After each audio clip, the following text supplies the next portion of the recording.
Hey, my beautiful bitches, it's me, Fiona St. James, and welcome to another episode of Fiona's Coffee Talks. And as always, I like to start off every day with a fresh, hot, black cup of coffee. Hold the cream! I'd love to. And of course, I think of my favorite quote of the century by Oscar Wilde, which says, life is too important to be taken seriously. So lighten up, folks. Okay, so today's topic is Storytime 2022, a year in review.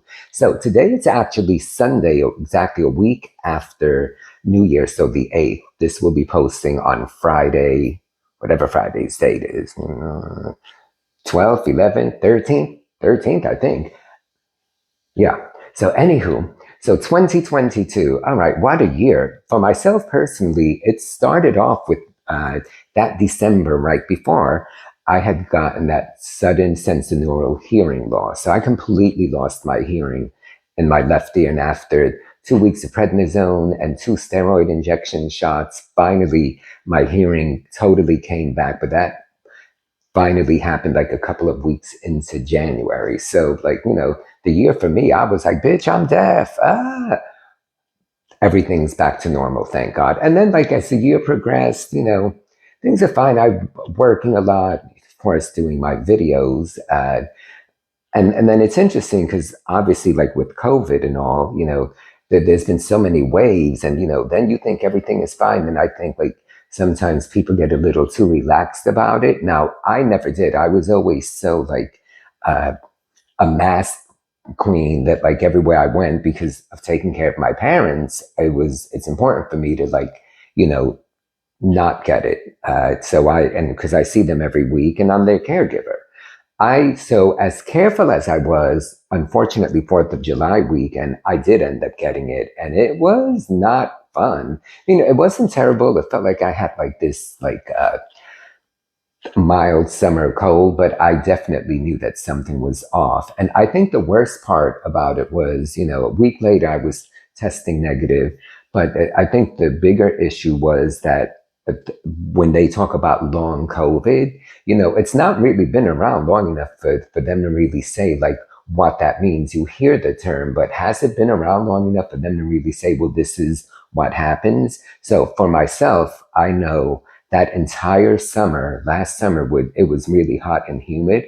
I felt like I became very sensitive to extreme weather. So I was so heat sensitive, and because the humidity was so high, I was having a hard time just getting comfortable in it and just like even breathing. So even though I was fine, my lungs definitely felt like something had happened. And even now, 6 months later, I still have a lot of moments where like I just always feel like something is not what it used to be. Let's just put it that way. So it's not even that I'm feeling bad, but I've noticed the difference in just how this feels. And it seems like, if I catch a cold, or which I really haven't, but, if I get any kind of anything, sniffles, slight cold, then all of a sudden this gets affected. It kind of reminds me of all of the years that I would suffer with getting strep throat. I had a tonsillectomy like 10 years ago, but prior to that, it seemed like anytime anything I would feel a little off, this would automatically feel the effects of whatever was going on. Now I kind of feel like that's the case with my lungs. Will it ever go away? I don't know. I hope so. So extreme weather, and the opposite end of that spectrum is true also. Like when it gets really cold, like these, Christmas weekend was freezing. So like, I love that I wear the mask, because if not, like if I don't have my face protected and it's that cold, the cold air going in through my nose and into my body isn't cute either. Suddenly I feel the shortness of breath. And all of this has been ever since having had COVID. My father unfortunately got it a couple of weeks after I did, not for me because I stayed away, but God is somehow, I think, like people going to see him or like doctor's visits. And unfortunately, he just got it again like a week and a half ago. I have not. Luckily, I've only had it the one time. But in the ideal world, it would have been great had I not gotten it. But no sense in crying over spilled milk. So that was like a big thing for me, and that made. So it just kind of made me think, because I'm so ultra careful. So it just goes to show you, even if you're as careful as I am, doesn't sometimes you're going to get it anyway. I guess my number was up, and it seems like everyone was getting it. Uh, the other big thing that happened was I finally went on vacation. I did a video on that. I went to Sitges, Spain for 8 nights. And for me, it was wonderful because it was about not only just getting away, because I'd not been on vacation since Christmas of 2019. So since the pandemic, I hadn't been anywhere. But for me, just facing my fear of like being around that many people, going on a flight, traveling international, because to me, that was a little more scary than the thought of traveling domestically.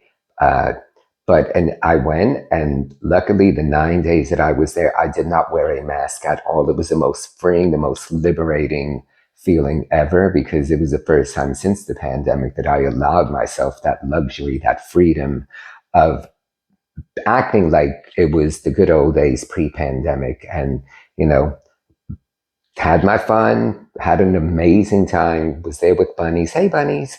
And fortunately, when I came back home, I was tested and I was fine. So that, may not seem like a big deal, but for me, it was a wonderful thing to do. And it made my year. And especially after having had the 3 months of like, I can't breathe.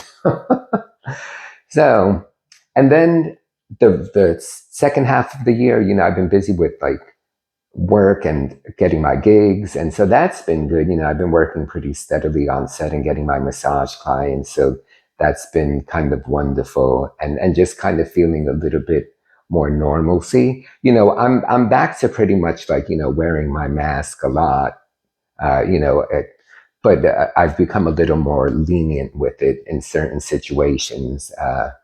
But anyway, and of course, doing my YouTube videos. So speaking of my YouTube videos, this is 3 years that I've had this channel. And after the first year, I did my like 100 video. And at that point, I said it was 1 year, but it was probably more like 13 months. And then in speaking to my subscribers, I said, guys, what do you want to see next? And people gave suggestions, which were really quite great, and I'm taking them to heart now. Because then what I ended up doing the last 2 years, I've done a lot of the story time where, thanks to Dollar Tree that has these incredible cheap decorations, that's what made the light bulb go off in my head where I could do very specific things: Valentine's, Mardi Gras, St. Patrick's, etc. But I've already done those for 2 years. So, the first year was my first favorite, then my second favorite. So now I'm at the point where I'm like, okay, new year. I've had this for 3 years. I can't do a third favorite. Although 3 is my lucky number, I was like, eh. So I thought 2 years ago when I did that video, the 3 suggestions that stuck in my mind was, people said, why don't you tell stories about like your acting career and like, who you've worked with, who you want to work with. And then stories of like being Empress of New York with the Imperial Court of New York and drag, and like tell stories like that.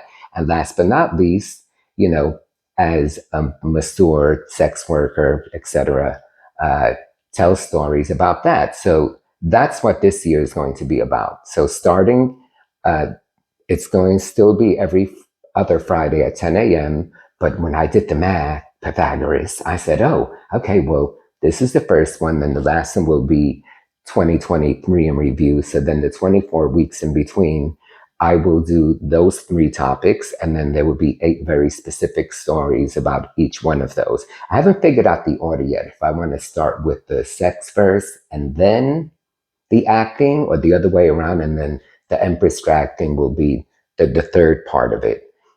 Also because like, since I don't do it that much anymore, other than like if I'm on set. So I kind of thought of that the other day, and I was like, oh, good. So I plotted out the year. So guys, I ain't going anywhere. You are stuck with me. So anyway, but that was my 2022. Things are good. Hopefully thankfully, I should say, I only got COVID the one time. And even though I've been a little more lenient, I'm still being careful and smart about it. So, and now with the flu and this RSV thing, just, be careful, take care of yourselves, take care of each other. So anywho, I hope you guys had a wonderful 2022. Leave your comments, of course, if you have anything you want to say, if you can relate to what I've said, by all means, I love that you guys leave your comments, and I respond to everyone because that's the polite thing to do.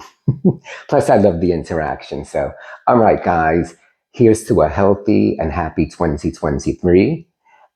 Glad it's a new year, new day, new beginning, new everything. Let's reinvent ourselves and just like embrace this year. And it's just going to be incredible for all of us. All right. As always, thanks for being here. Thumbs up, subscribe if you have not. And I will see you guys very soon. Love you.